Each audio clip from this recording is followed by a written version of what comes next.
North সিকিমের কথা শুনলেই মনে আসে একটাই শব্দ, আরে পুরো স্বর্গ।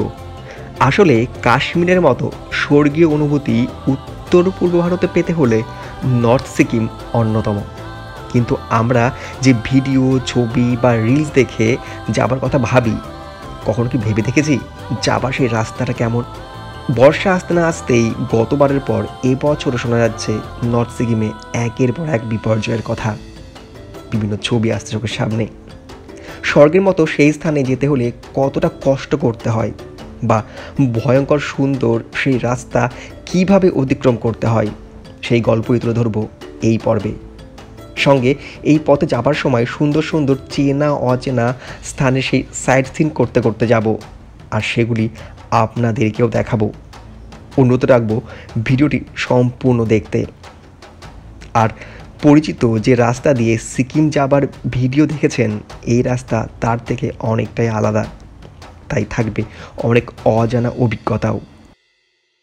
আমরা এসি কিন্তু বাফেট সিস্টেম, আর নিজেদের খাবার নিজেদের সার্ভ করতে হবে। তো ড্রাইভার দাদা বলছিলেন যে এই যে মানে খারাপ রাস্তাটা না, উঠছি এরকম মোট যে পাক এরকম প্রায় 42খানা পাক আছে। কোনো কারণে যদি এখানে গাড়ি আটকে যায়, তো সেই সময় কিন্তু এখানটায় লাইন পুরো পড়ে যায়। আমরা কিন্তু এখানটায় মিনিট 10 ধরে প্রায় দাঁড়িয়ে আছি।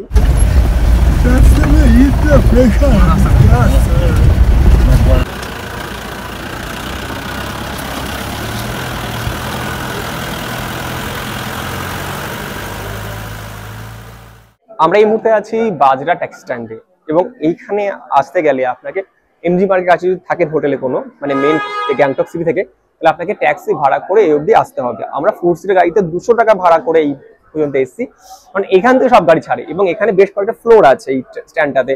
আপনি আপনার ড্রাইভারকে শুনে নেবেন যে ঠিক কোন ফ্লোরে গাড়ি রাখা আছে, সেই ফ্লোর ওয়াইজ যদি আসেন তাহলে গাড়ি পেয়ে যাবেন। মোটামুটি 10টা থেকে 10:30টার মধ্যে গাড়ি ছেড়ে দেয়। আমরা ঠিক টাইমে এসেছি, টাইমের আগে এসেছি, এখন গাড়ি ছাড়েনি, বাকি গল্প যেতে হবে। গাড়ি স্টার্ট হতে না হতেই শুরু হলো বৃষ্টি। বেশ ভালোই লাগছিল এটা ভেবে যে বৃষ্টিমাখা পাহাড়ে ছুটির মেজাজে লং ড্রাইভ হবে, কারণ তখনও ভাবতে পারিনি কি অপেক্ষা করছে আমাদের জন্য। যাবার পথে একটা ওয়াটারফল দেখছি, এবং এই ওয়াটারফলটা লোকাল সাইট সিং সেটা দেখা। আমরা যদি লোকাল সাইট সিং করিনি সেজন্য আর এটা নামলাম না। যাওয়ার পথে কিন্তু এটা বৃষ্টি পড়ছে, মানে দুর্দান্ত একটা বিষয় ছিল, বাট নামতে পারবো না।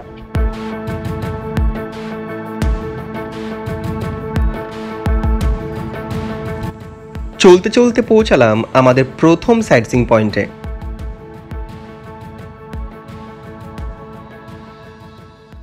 যাবার পথেই আমরা দাঁড়িয়েছি বাটারফ্লাই ওয়াটারফলসে। একে বাটারফ্লাই ওয়াটারফলস কেন বলে তার কারণটা আমি দেখাচ্ছি। ভালো করে দেখুন, বেশ কিছু প্রজাপতি উঠছে অলরেডি, এই জন্য কিন্তু এর নাম বাটারফ্লাই ওয়াটারফলস। এবং সরু একটা খুব সুন্দর একটা ঝর্ণার অংশ কিন্তু নেমে এসেছে নিচ পর্যন্ত। আর এখান থেকে 20 টাকার এন্ট্রি ফিস দিতে হয়।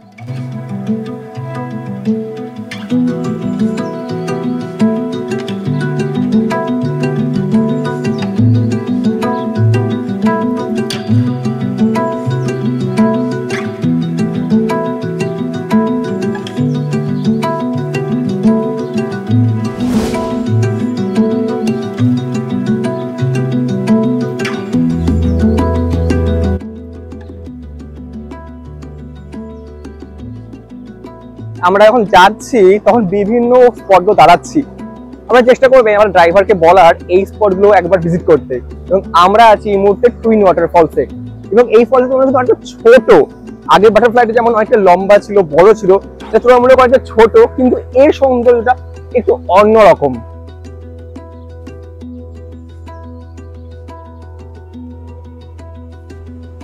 এবার দেখুন তো এই শটটা কেমন লাগছে, বেশ ভালো তাই না? তবে দেখে নিন এই সিনটা করতে গিয়ে আমার কি অবস্থা হচ্ছিল একটুর জন্য। আস্তে করে ওখানে, হ্যাঁ রেডি। এবার বুঝলেন তো আপনাদেরকে আমার জার্নির গল্প তুলে ধরতে কি না কি করতে হয়। এই প্রচেষ্টার জন্য কি একটা লাইক দেওয়া যেতে পারে? এই টুইন ওয়াটারফলস এর পাশে একটা চায়ের দোকান রয়েছে, সেখানে আমরা বসেছি আপাতত একটা চা খাওয়ার জন্য। মোমো খাচ্ছে ওরা, একবার দেখা যাক মোমোটা কেমন। না টেস্ট কেমন? চা সমেত মোমো বিরতির পর আবার শুরু হলো আমাদের যাত্রা। পাহাড়ের পথে তখন বৃষ্টি নামছে, কখনো ঝিরিঝিরি, আবার কখনো ঝমঝম করে। মেঘের মাঝ থেকে কখনো কখনো উঁকি দিচ্ছে পাহাড়ের চূড়া, বা কখনো নিচ দিয়ে বয়ে চলেছে নদী।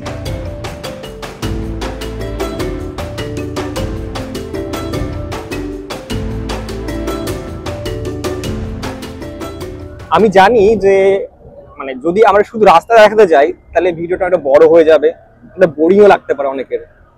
কিন্তু আমার মনে হয় কোনো একটা রাস্তায় যে গন্তব্যে যাচ্ছি আমরা, সেই গন্তব্য যে রাস্তা সেটা আরো সুন্দর হয়। জীবনের ক্ষেত্রেও তাই, যখন আমরা অ্যাচিভমেন্ট করে যাই, সাকসেসফুল হয়ে যাই, তার থেকে হয়তো স্ট্রাগল লাইফটা যেমন অনেকটা সুন্দর বলুন কঠিন বলুন একটা রাস্তা থাকে যেটা সারাজীবন মনে থাকে, তেমনি গন্তব্যের সময় কিন্তু সেই রাস্তাটা থাকে কিন্তু তার থেকে সুন্দরতম। এখানে কাজ চলছে আর ওইখানটায় দেখুন ব্রিজ তৈরি হচ্ছে। অর্থাৎ এইখানে কিন্তু যখন সেই গতবারের ডিজাস্টার হয়েছিল তার ফলে কিন্তু এইখানটায় এত বড় একটা ক্ষতি হয়ে গেছিল, এবং এখানেও কিন্তু একটা ব্রিজ ছিল যেটা কিন্তু পুরোপুরি ভেঙে গেছে এবং যেটা কিন্তু এখনো পর্যন্ত নির্মীয়মান অবস্থায় রয়েছে। আর এখনো বর্তমানে তিস্তার যা স্রোত, আর আজকে যখন আমি ভিডিওটা করছি তখন রেমাল কিন্তু অলরেডি গতকাল রাতে আমাদের বঙ্গে মানে তছনছ করে দিয়েছে। আর আজকে এইখানে তিস্তার যে অবস্থা জাস্ট দেখুন এখানটায়। আর সেই তিস্তা গত বছর সেই ভয়াবহ তিস্তা রূপে কিন্তু ধ্বংস হয়েছিল এখানকার সেই ব্রিজ, যেটা এখনো পর্যন্ত মাত্র এইটুকু নির্মাণ হয়েছে আজকের ডেটে দাঁড়িয়ে। এই যাওয়ার পথে এই ধরনের রাস্তা কিন্তু খুব কম পড়ে, মানে মিনিমাম মানে আমাদের দার্জিলিং যে রুট সেই রুটগুলোতে দেখুন এখানটায় বেশ পাহাড় এখানটাই পুরো ভাঙা হয়েছে। আমার মনে হয় এই জায়গাটা কখন হয়তো বা রাস্তা বাড়ানো হয়েছে সম্ভবত। তারপর দেখুন একটা নাম না জানা ঝর্ণা, কি সুন্দর তার রূপ। আর এই ঝর্ণাগুলো সম্ভবত মনে হয় না বর্ষাকাল ছাড়া এইভাবে দেখা যায়, বর্ষাকালে বোধহয় এগুলো জেগে ওঠে, আমার ধারণা, আমি কনফার্ম নই। যদি কেউ জেনে থাকেন কমেন্টে কিন্তু অবশ্যই বলবেন।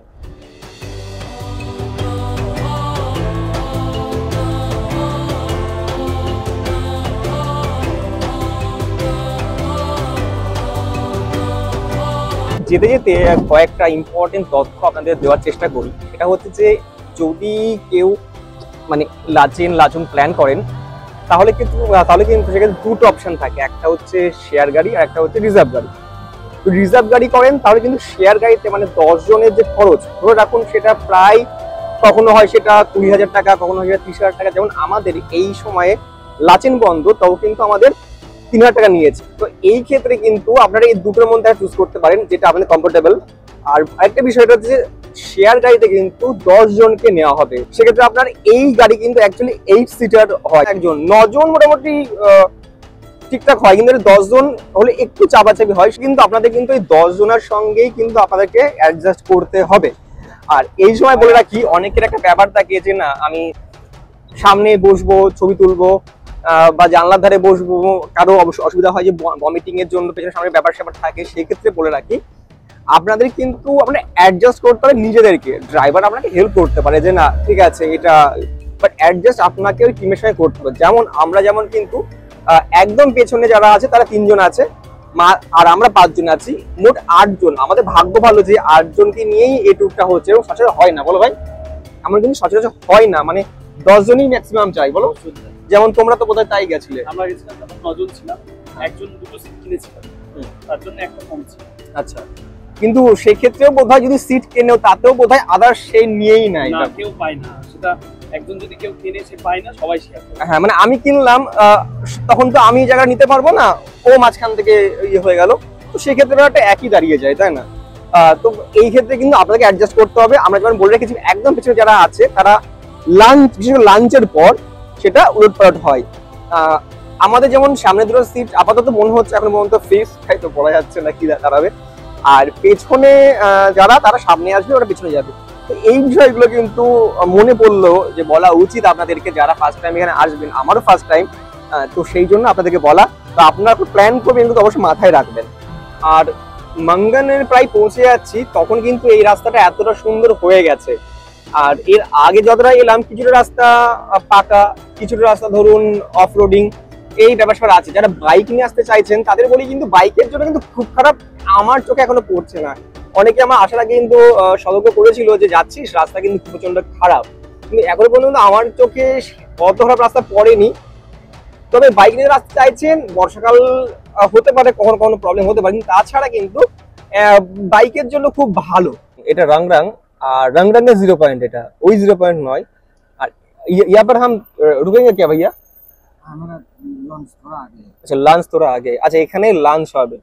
আর हम लोग का इधर है হ্যাঁ বলিয়ে। और लोगों हम का लोग का इधर है हमारा थोड़ा আচ্ছা আচ্ছা, lunch करने का time है। তো অন্যান্য মানে অনেকে কেউ এখানে করে, কেউ সামনে করে। তো দাদা বলছে যে দাদা যেখানে নিয়ে যাবে আমাদের সেটা সামনে আর কি, মানে যে গাড়ির সঙ্গে যে গাড়ি চুক্তি হয় সেই ওয়াইজ কিন্তু লাঞ্চ ব্যবস্থা হয় আর কি। हेलो আর সব থেকে ইম্পর্টেন্ট, মানুষ এখন এই মুহূর্তে কিন্তু খুব ভালোই ট্যুরটা এনজয় করছে। এখনো পর্যন্ত কিন্তু কোনো অসুবিধা হয়নি। অন্যান্য বার না অসুবিধা হলে একদম খুশি হতাম না।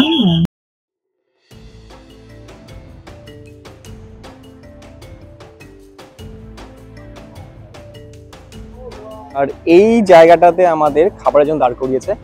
সত্যি বলতে কি জায়গাটা কিন্তু অসাধারণ, খাবারটা কতটা ভালো হবে জানি না, সেটা খেয়ে বলছি, কিন্তু জায়গাটা কিন্তু অসাধারণ, একবার দেখুন জাস্ট। আর বাইরেটা কিন্তু এইরকম, বাইরেটা এইরকম, আর সামনেই কিন্তু রয়েছে এরকম বসার জায়গা, আর তার সঙ্গে এই ভ্যালির যে এরকম সৌন্দর্য। সার্ভ নিতে হচ্ছে না? আচ্ছা, বাইরে কিন্তু খুব ভালো একটা বিষয়, কিন্তু বাফেট সিস্টেম, আর নিজেদের খাবার নিজেদের সার্ভ করতে হবে। আমরা এখানে বসে পড়েছি, আর এখান থেকে আজ কি দেখছি, এখানে স্যালাড আছে, আচ্ছা পাঁপড় আছে, এখানে বাঁধাকপির তরকারি আছে, এখানে আছে আলু ভাজা, এখানে আছে ডাল, এখানে আছে ভাত। এই হলো মোটামুটি লাঞ্চ। আচ্ছা, এখানে কিন্তু ডিমও আছে, আর ডিমটা কিন্তু এখানে মানে এই বাফেটের এই জায়গাটাতে নেই, ডিমটা এমনি আলাদাভাবে দেওয়া হয়েছে।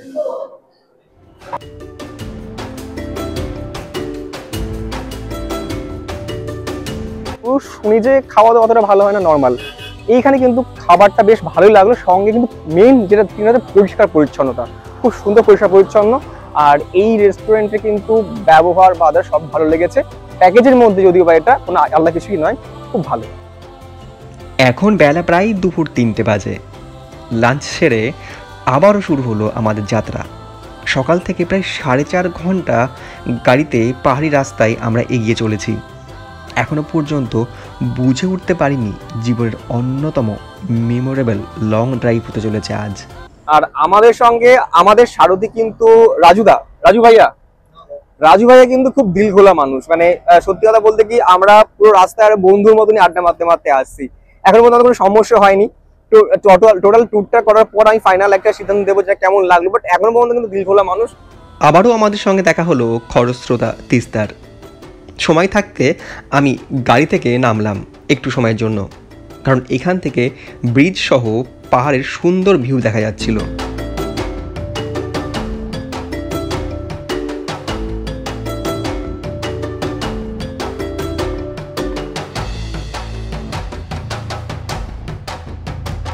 আমরা যে ব্রিজটা ক্রস করলাম দেখলেন, এই ব্রিজটা না, এটা চেকপোস্ট অ্যাকচুয়ালি, সংকলপ চেকপোস্ট, রাইট? হ্যাঁ, সংকলপ চেকপোস্ট। আর এখানেই কিন্তু সমস্ত পারমিট গুলো এখানেই চেক হয়। অর্থাৎ গতদিন আপনারা যে পারমিট করিয়েছিলেন ওখানটাই ট্যুরিস্টের সঙ্গে, সেই পারমিট গুলো কিন্তু এখানে চেক হয়। এতক্ষণের জার্নিটা সাধারণ মানের ছিল, রাস্তাও ছিল মোটামুটি বেশ ভালো, কিন্তু এখন থেকে বুঝতে পারলাম এবার আসল অফ রোডিং ড্রাইভ শুরু হয়েছে। যারা নতুন এমন রাস্তায় আসবেন তাদের ভয় লাগলেও লাগতে পারে, এমনই দুর্গম এই রাস্তা। এইবার শুরু হলো মানে আমাদের চড়াই রাস্তা, মানে শুধু উঠতে হবে। তো ড্রাইভার দাদা বলছিলেন যে এই যে মানে খারাপ রাস্তাটা না, জাস্ট উঠছি, এরকম মোট যে পাক এরকম প্রায় 42খানা পাক আছে, 42 না, 42টা মোট পাক আছে। Just imagine. যারা বাইক নিয়ে আসার প্ল্যান করছেন তাদের ক্ষেত্রে বলি, এই যে রংরাঙের পরে এই যে এরিয়াটা, যে চড়াই এরিয়াটা, এই এরিয়াটা কিন্তু একটু কষ্টকর, মানে যথেষ্ট খারাপ রাস্তা, যথেষ্ট পাক এবং ন্যারো রাস্তা দেখতেই পাচ্ছেন। আর তার সঙ্গে গাড়িও চলছে, আসছে এবং যাচ্ছে, এইখানটায় কিন্তু একটু সমস্যা হতে পারে। বাকি এই যে মধ্যে এলাম সে পর্যন্ত কিন্তু খুব সুন্দর ছিল রাস্তাটা, খুবই সুন্দর।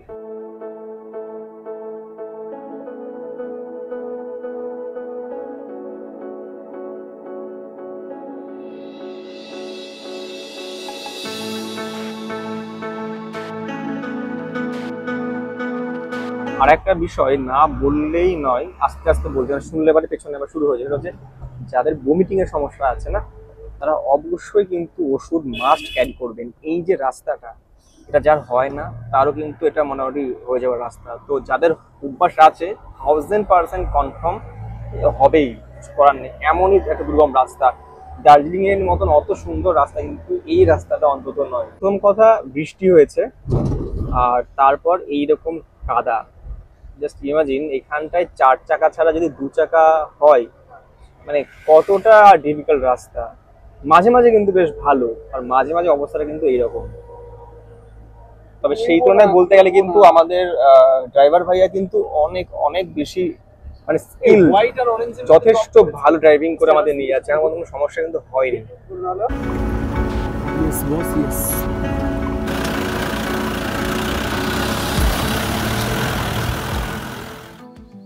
সারাদিনের কষ্ট শেষে প্রায় 6 ঘন্টা পর এসে পৌঁছালাম এই পথে আমার কাছে সব থেকে সুন্দর ভিউ পয়েন্টে।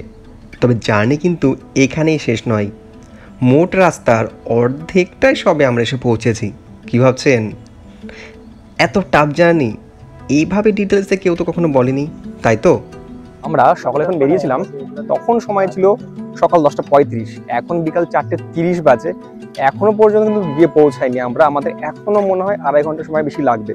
আর এই 4:30টার সময় সাপো বলে একটা জায়গাতে আমরা এসে দাঁড়িয়েছি, এবং এখানটা গাড়ি দাঁড়াবে যারা ফ্রেশ হওয়ার জন্য হবেন, সেই জন্য চা বিস্কুট দোকান টোকান সব রয়েছে, স্ন্যাক্স আইটেম।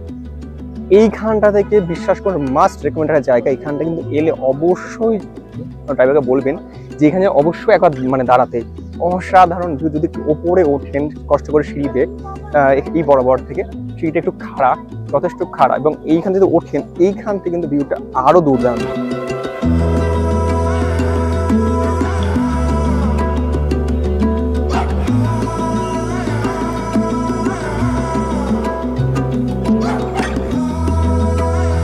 এই সমস্ত গাড়িগুলো দাঁড়িয়েছে, আর এইখান দিয়ে এখানে ওখানে সব দোকানগুলো রয়েছে, আর এইখানে একটা ওঠার জায়গা আছে, সব উঠছে, প্রচন্ড খাড়া জায়গাটা।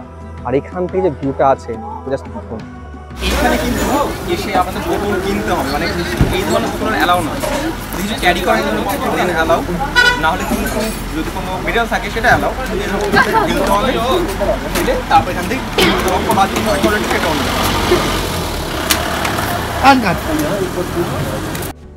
খানিকটা যেতে না যেতেই সেই চিরাচারিত সব থেকে বিরক্তিকর জ্যামে পড়ে আমাদের অনেকটা সময় নষ্ট হলো।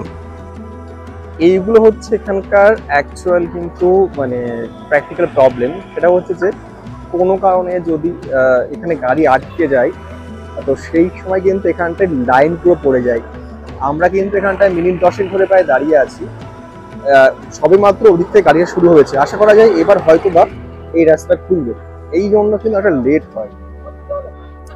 আসলে বলতে দিচ্ছে না, ওরা এত হাসাচ্ছে, মানে টোটাল এন্টারটেনমেন্ট, ফুল এন্টারটেনমেন্ট। রাজু ভাই আমাদের সঙ্গে লেগে গেছে।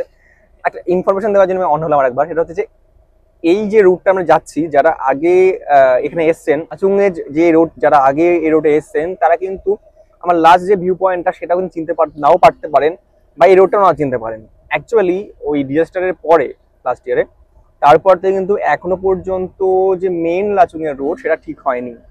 এটা ওই রাংরাংয়ের পর থেকে এটা একটা আলাদা রুট নিয়ে নিয়েছে, এবং এটা দূরত্ব অনেকটা বেশি। মানে ওটা যদি 125 কিলোমিটার হয়, এটা মোর দ্যান 200, যার জন্য কিন্তু এখানে সময়টা অনেকটা, মানে এখন যে আইডিয়া করছি আমি কব তক পৌঁছে ভাইয়া, 8 बजे রাত 8টা মোটামুটি হয়ে যেতে পারে। তার মানে এখন বাজে বিকাল কটা, 6টা বাজে, সন্ধ্যা 6টা বাজে, এখনো 2 ঘন্টা মতন।